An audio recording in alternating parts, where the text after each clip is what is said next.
Menteri Agraria dan Tata Ruang atau Badan Pertahanan Nasional (ATR BPN) Nusron Wahid membeber daftar pemilik sertifikat hak guna bangunan (SHGB) dan hak milik SHM di area Pagar Laut Tangerang di rapat dengar pendapat dengan Komisi 2 DPR RI pada Kamis 30 Januari 2025. Dalam data terlihat ada 263 bidang lahan di Desa Kohot, Kecamatan Paku Haji, Kabupaten Tangerang yang sudah mendapat SHGB dengan luas 390 hektar lebih.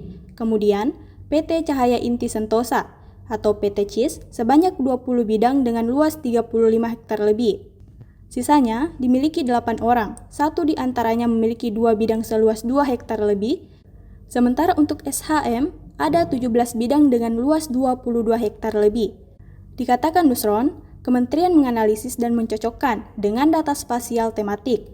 Hasilnya, Nusron sudah membatalkan sertifikat untuk 50 bidang. Kondisi kekinian yang lagi hit pada akhir-akhir ini, yaitu analisis tentang hak atas tanah di Kabupaten Tangerang, Kabupaten Sidoarjo, dan Kabupaten Bekasi. Next, Pak.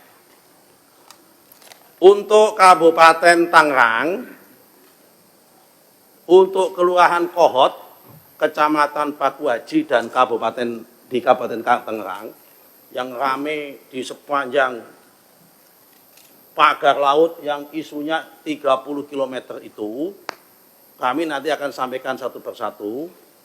Kami temukan memang ada hak atas tanah di sepanjang pagar laut itu di Desa Kohot, Kecamatan Paku Haji.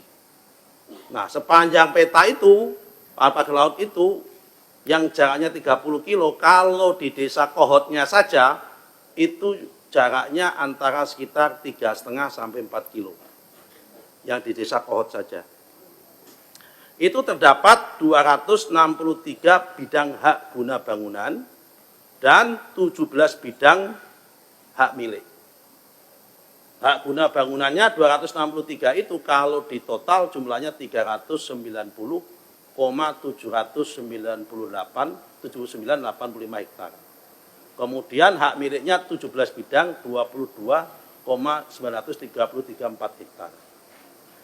Terhadap, sebagaimana saya sampaikan, terhadap data ini kami analisis dan kami cocokkan dengan data peta BIG tentang data peta spesial tematik tentang garis pantai. Mana yang ada di garis pantai, mana yang ada di luar garis pantai. Karena kalau yang di luar garis pantai itu tidak bisa disertifikatkan, karena itu namanya masuk dalam Kemen Property atau Kemen Land. Sementara yang masuk di dalam garis pantai itu masuk namanya Private Property, ini yang bisa disertifikatkan. Yang masuk di Kemen Property tidak bisa kita sertifikatkan. Nah, terus yang masuk di dalam Kemen Property mau tidak mau harus kita batalkan. Yang masuk di Private Property sepanjang prosedurnya benar, bukti juridisnya benar, ya tidak kita batalkan. Yang masuk di dalam garis pantai. Nah, karena itu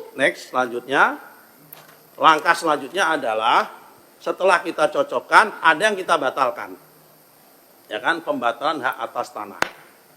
Sementara ini yang kita batalkan 50 bidang sementara ini. Ya kan, dari 263 dan 17 yang kita batalkan 50. Sisanya Pak sedang berjalan, masih kita on progress, kita cocokkan. Mana yang di dalam garis pantai, mana yang di dalam luar garis pantai. Apakah nambah? Potensinya bisa nambah. Karena kita baru bekerja praktis baru 4 hari. Karena Selasa kita umumin hari Senin, Selasa, Rabu, Kamis, Jumat. 4 hari. Kemudian libur. Kita masuk hari ini. Selama 4 hari kita dapat 50 bidang tanah. Nah, langkah selanjutnya bagaimana? Yang pertama adalah pembatalan hak atas tanah bagi yang pertama proses pembuktian juridisnya tidak betul. Nomor 2, pembatalan hak atas tanah bagi yang prosedurnya tidak betul. Yang nomor 3 adalah pembatalan hak atas tanah bagi apa yang bisa jadi juridisnya betul, bisa jadi prosedurnya betul, tapi fakta materialnya saat ini sudah tidak ada. Itu kita batalkan. Nah, kemudian nomor 2, kita melakukan audit investigasi terhadap proses penerbitan sertifikat tersebut. Dari hasil audit tersebut, kita merekomendasikan pertama, rekomendasi pencabutan lisensi kepada KJSB, Kantor Jasa Survei Berlisensi. Karena yang melakukan survei dan pengukuran itu perusahaan swasta. Karena di kita menggunakan 2 survei. Pertama, survei oleh petugas ATR BPN.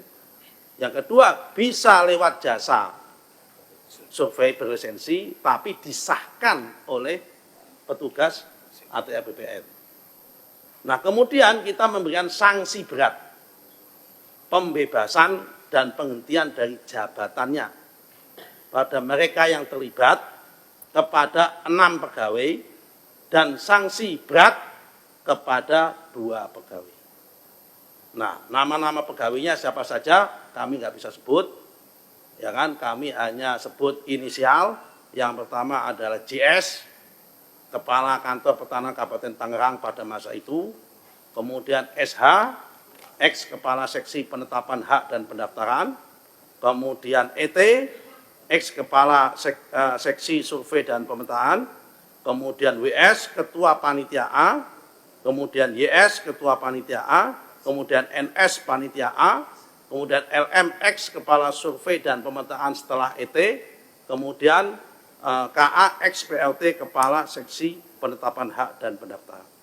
Ini 8 orang ini yang sudah diperiksa oleh inspektorat dan sudah diberikan sanksi oleh inspektorat, tinggal proses peng-SK-an saksinya dan penarikan mereka dari jabatannya tersebut. Download Tribun X sekarang, menghadirkan lokal menjadi Indonesia.